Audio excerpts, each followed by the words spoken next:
बिस्मिल्लाहिर्रहमानिर्रहीम। ऑनलाइन मालूमात YouTube channel में खुश आमदीद। फ्रेंड्स, अगर आपको वीडियो पसंद आ जाए तो इस वीडियो को लाइक और शेयर ज़रूर कीजिएगा। चैनल ऑनलाइन मालूमात को सब्सक्राइब करना ना भूलिएगा। शुक्रिया। अब चलते अपनी वीडियो की जानिब। पीएसएल के मेज़बान शहरों में एक शहर का इजाफा हो गया। क्या आप जानते हैं कि ये शहर कौन सा है? हम आपको इस वीडियो में बताएंगे कि पीएसएल 3 2018 के मैचेस कौन कौन से शहर में खेले जाएंगे।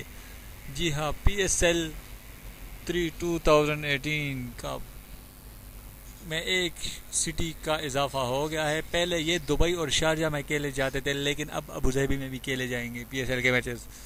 जबकि प्लेऑफ के 2 मैचेस लाहौर में शेड्यूल है। इसके अलावा इस बार फाइनल कराची में खेला जाएगा। कराची की स्टेडियम की तेज़ुन और साइज स्टार्ट हो गई है, लेकिन अगर किसी वजह से तेज़ीन और साइश मुकम्मल ना हो सकी मुकर्रर वक्त में, तो फिर फाइनल लाहौर में खेला जाएगा।